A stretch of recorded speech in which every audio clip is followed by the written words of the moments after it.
with myself and Robert Watson for the Wednesday edition. We do this every Monday and Wednesday live wherever you can catch it. Robert, good morning. What's going on? Good morning. It is a wonderful, wet, drizzly day in Houston. However, it is almost 60, so it's not horrible. That's not bad. Yeah, I had a little bit of concrete I needed to get poured, and yesterday the guy came to come take a look at it, and here it was like, I don't know, it's probably like in the 20s right now, but it was below 40, which is not good for concrete. So I currently have the ground covered in a concrete blanket trying to get that thing to warm up. Yeah, concrete doesn't cure very well. Yeah, not in the cold. So what do you have going on this morning? What do you want to chat about? Well, it was funny. I got this quote. The real blessings happen when we stop paying attention to how things will work out. And I thought about that because we're just responsible for the input. We're not actually responsible for the output. In other words, we put the energy into something, we strive, we do whatever we want to, but that doesn't guarantee success. It Right. doesn't suggest failure. It doesn't do anything. It is more happenstance, a version of luck, timing. A bunch of things have to happen a lot of times to get our effort to optimize, right? Right. Even when we're working out, it doesn't matter what phase we're in. You know, you could get a team that's jiving perfectly, synchronized, and yet they end up with a bunch of injuries at the end of the year, and that kills their season. It's the Yep. way it goes. And I think so much about us is in trying to micromanage issues in our life instead of just saying, you know what, I'm going to micromanage what I put into something, Right. making sure I show up. After that, I'm just going to go ahead and shrug my shoulders a little bit and let it, play out. Right. It's crazy. It's crazy as you're talking about this because we always end up talking about something that's kind of, for me, it's like going on in my life. And I am currently coaching my daughter's basketball team, which is kind of funny because I've recognized over the last 11 years that I haven't done a very good job of instilling confidence in her because she just doesn't. Well, we get it from different places, right? Like everyone finds that confidence in what you're doing, and they get it from different places. And she hasn't developed that confidence that I developed from like sports, And I feel like it came later for me because I wasn't really, when I was a little kid, like her age, I had quit the baseball team. Like it was one of those things where I was on the team and the coach was playing a bunch of the other kids and I wasn't very good. And what I didn't realize was that I had to practice, I had to work harder, I had to be able to get the reps in to be good at what it was. And I never had the reps. And that's her problem. She doesn't have the reps, and all these other kids are like really good at basketball, where I feel like I'm coaching her only. And I have to remember that she's not the only one on the team, but she happens to be the one with the least experience. So she hasn't been there. She hasn't done that. And she always says, I'm the worst on the team. And I'm like, that's not what I want to hear. And my buddy who is helping coach with me looked at him and goes, do you want to be the worst on the team? Like, is this what you're looking for? Do you want us to tell you that? Do you want to be that? Because if you say that, you will be that. You have to put the effort into it and you have to have confidence in yourself. And so it's been amazing because I've been doing this. This is week number 3 that I've been coaching her, but I've seen the growth that she has had over those times. And she still asks the same question every single day. And I still say the same thing to her. It doesn't matter where you're at now. All I want you to do is be a little bit better tomorrow. And that outcome that you get from that is going to be phenomenal because that's it. It's like we start out, she's running. We tell them, I start out like, it's weird because coaching kids that are 11 years old is a lot different than coaching high school kids, which I've recognized right off the bat. And you start to make adjustments as a coach too. But that's the thing. In life, we have to make those adjustments. And she's running these laps and she's run 1 and walking 1. And then now yesterday to running all of them and being, instead of at the end of the pack, being in the middle of the pack. And I just try to reinforce that you have 2 choices, just like you said. If you don't put it out there and you critique it and you complain about it and you do all these things over and over again, you may not do it because it'll freeze you. So it's a weird thing. Well, and I heard a guy making a comment about self-esteem. Self-esteem is self-generated. Yeah. It's not what other people tell you. It is the success you've had or the failure you've had, whatever you've done. And I remember, as you mentioned, basketball, right? So I grew up outside of Cleveland, Ohio. And so the reps for basketball sometimes were in the freezing cold, Yep. but I would get out, typical basketball court, very stark, right? And get Hmm. out and just shoot and shoot and shoot and shoot, right? Yep. Lots and lots of practice makes progress. Hmm. Again, practice makes progress. Not perfect. Practice makes perfect. No, that's wrong. Right. Practice makes progress because it doesn't matter how good you are. I remember winning a tournament in martial arts, right? Hmm. And I got the trophy and I stood up and I knew immediately when I took the bow that I was the best guy that day in that tournament, but I wasn't going to delude myself and believe I was the best guy maybe in the state, Hmm. let alone maybe even in the city. But at that time, in that tournament, at that moment, I was. Yeah. Because it was all about what? Practice makes progress, Right. not perfection. Yeah, and I think that that's the thing that we get lost in because every single one of us think that we're going to be perfect, and Oh my gosh, to me, yes. it's That's the perfect that you're chasing. You're chasing the perfection. You will never be perfect, but always trying to fix what you're not fix it, but hone your skill in what you're doing. I mean, I look at that every single day in my regular job, and I've taken that from sports into my life. If I'm pulling on a play and I take an arc instead of a straight line, my opportunity to hit that person that linebacker that I'm pulling at to go hit becomes less because now I've made this big arc. It's just like a pass. We talked about that too. Kids are dribbling high or kids are passing high. The opportunity to steal that ball is a lot quicker. So you have to make that cut different. You have to make that pass different. You have to perfect it every single day. And if you're willing to perfect whatever you're doing, just like I do with my sales calls, like I walk in there and I get a no, what could have I said different? What could I have done differently to change the outcome of what that is? And that's my parameter every single day. Trying to change the outcome if I don't get what I want to make it so that it is close to perfection as possible to get the outcome that you want. yeah. I have oh my gosh, how many years now? I have 44 years, 45 years of martial arts, Hmm. 45 years, and all we seek is the perfect moment, Yep. not the perfect day, not the perfect workout session, the perfect moment when everything we've practiced for becomes unconscious. This Mushin no mind, where the action becomes completely unconscious and you just do exactly what you were trying to do in that moment for that moment. And it's such a beautiful thing, but it's also very fleeting.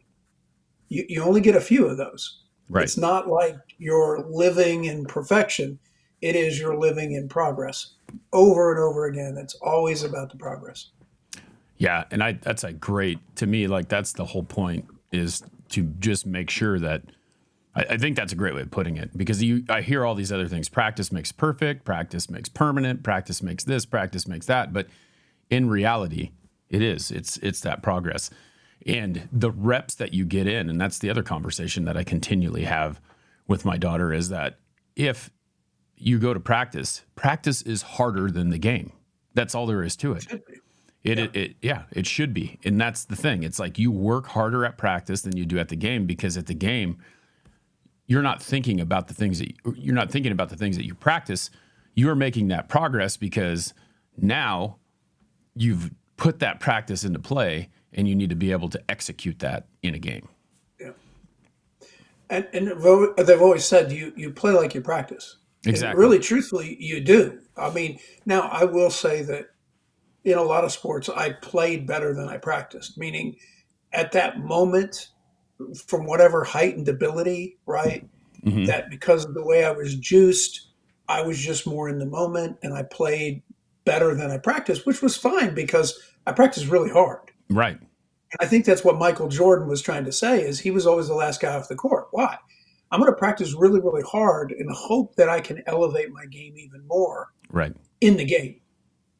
And it's a beautiful thing, but it's everywhere in life. I mean, even the simplest thing, I have this friend, and I was thinking about how much I supported them on their social media account. Right. And then I had the weird inclination to check and see if they were supporting me. Mm-hmm. And they weren't. And I thought, how interesting. You don't really break things down until you have those moments of peace and you go, huh, okay, so this is a really, really one-sided deal. Right. Yeah, it is. And life is a team sport, but you got to remember a lot of people aren't playing it that way. Yeah.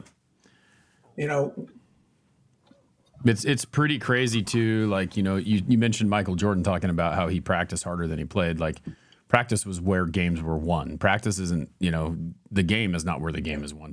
I mean, it's obviously won there, but the practice, the work that you put into it is where the game is won. And I heard someone say something about Kobe Bryant, which to me, like, the comparison of the two is pretty good. Kobe is not Michael. In my mind, Michael is the greatest all time, but Kobe is number two. And it's not because maybe the stats or anything like that, but it's the thought processes they put into it. And they both have really good stats. But Kobe said, or people were talking about Kobe, and they were talking about how he went to practice and he played like he had no skill and he was the worst person on the team. So he practiced way more, but he had the confidence to know that he was one of the best players on the court and he wanted the ball when it was that time. And that's what I told my daughter too. It's like, do you want to score? Do you want to be the person who's able to do that? Well, then you have to find a reason to get the damn ball. That's all there is to it. So, standing underneath the hoop with your hands like this doesn't get you the ball when you're screaming with your arms up like this and you're bouncing in front of the person who's defending you to get open to take the shot. So you got to put in the reps. Well, it is funny because Colby has talked about Michael, of course, right? And Colby has made the point about which one he thinks is better. And, in all candor, it's one of those things where you realize that to elevate your game, you need to look at who you think, or at least at that time, is the very, very best, right? Yep. And to think, if I can get on the court or get on the field or get on the diamond with the best and play with them, that makes me pretty damn good. Yeah. Right? Yeah. And it makes you better because you're being challenged. I think that's the other thing too, is like, we don't like to challenge ourselves. We don't like to, we're good in the comfort zone, but nothing good happens in the comfort zone. You have to get out of the comfort zone in order to grow, We have to be challenged to change. Yep. And that one, always sticks because it doesn't matter how you do it. So Thursday, and I'll let you know how it goes, I'm going back into basically the wind tunnel where you go back to free fall practice. Yep. I'm going back to free fall practice so I can start jumping again. Mm-hmm. And I haven't jumped in about a decade. Yeah. But I know to go jump, I'm not just going to go jump out of a plane. I know how to jump out of a plane. It's real easy. You just step out. But, I want to go practice, right, my free fall skills. Right. And get back to feeling really, really comfortable in the air, all that kind of stuff, in command of my body. So I'm going back to free fall school or the wind tunnel, so to speak. And it's really cool because you get to spend a lot of time doing your jumps and controlling your body and stuff. So when you do jump out of a perfectly good airplane, you feel comfortable. Yeah. Yep. And that's what you got to do. You have to reestablish that confidence in what you were doing. That's self-esteem. Yeah. I want to pull back up. Nikki said it's an interesting point. No one ever support you, even if you support them. And this was the point that you were making before, that you go back and you look at that. And I think one of the things to touch on there is that it's a tough thing because that can freeze you, right? Like, you feel like you have no support sometimes from other people when you give a lot more to them. And you have two choices at that point, right? Like, okay, so I don't have enough support. I don't have someone helping me. I don't, in reality, who are you doing it for? Are you doing it for them? Or are you doing it for yourself? And I think that that's a big thing too. You have to differentiate what that means to you, because if you are supporting someone because, you're doing it for the outcome of what that is, like for the feeling that you get, it's not really the right reason, right? We have to think about our reasoning behind it. Now I get the point that, they're not supporting me and I'm supporting them. But if you let that freeze you too, just like, not knowing how to do something, then you may not make progress either, right? Right. I mean, you just have to assess. I mean, I wasn't supporting them for the last year because of an outcome. Right. I was supporting them because I'm their friend. Yep. I guess what was surprising to me and a smidgen disappointing was I thought that I was their friend. Right. And maybe the definition of friendship to them is different, where it's a little bit more about them than it is about us. Right. Right. And that's something you have to work out in your head too, is again, life is a team sport, but there's people that don't want to play a team sport. Mm-hmm. How do you help people? You and I are on a podcast together. Right. We can either get in sync or not. Yeah. Right. How good do we want this to be? Yep. Right. And I'm grateful because you started this platform and you let me be a rookie and learn. That's a huge deal, right? It's a very huge deal. And again, get comfortable with, as Nikki's worried about jumping out of a perfectly good airplane. But you just got to get comfortable. And I realized that one of the things that I need to get comfortable again with is living a little bit more on the edge. I was used to being in a position where I put my life in my hands, and that felt good. Right. Because I had accumulated skill to protect myself from killing myself. And I liked being on the edge. And I realized I hadn't been on the edge in a while.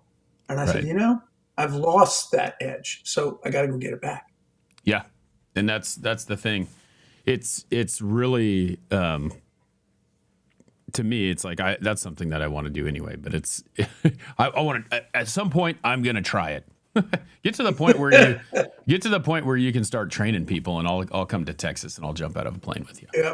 Yeah. Well, as I used to say, there's not much really to it. Right. The jumping part is, I got to tell you a funny story. So I was a pilot the first time I did a high altitude jump, not the first time I did static line. Yeah. First time I did a high altitude, and I got in the plane and I looked at the plane, and it was a piece of crap. Yeah. The plane was crap. And I looked up in the cockpit and it was stripped. All there was a six-pack. And what happens in jump planes is they strip them so that they're low weight. So they just go up and they go down. Well, as a pilot, I'm looking at this plane going, this plane's a piece of crap. And so I'm thinking I want out of this plane as fast as I possibly can. So my jump master, as we're all stacking in, he decides to have fun with me.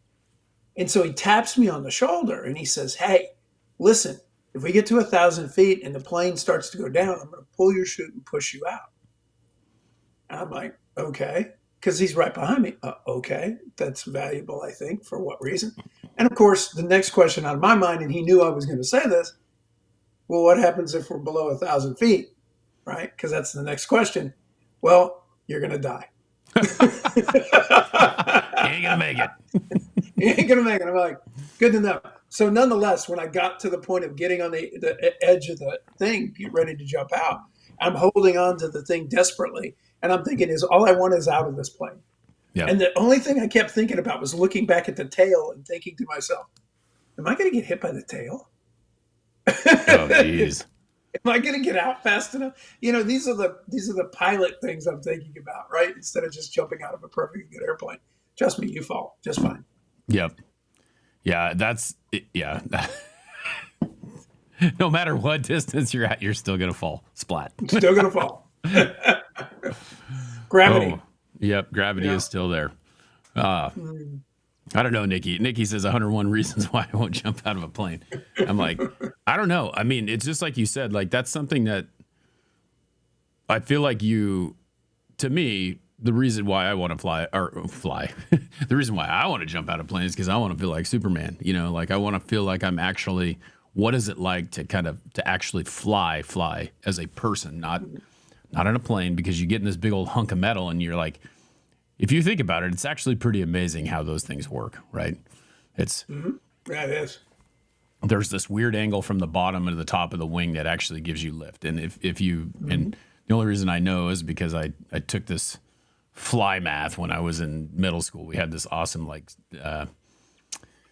STEM class called fly math where you actually kind of calculated how far you would go based on what the wing ratio is. We built planes, we did all this stuff. It was kind of cool to see it, but it's just amazing to me how someone figured out that you could create this air force that made lift that got this plane off the ground. And so you're in that, and it's Aerodynamics. yeah. Yeah.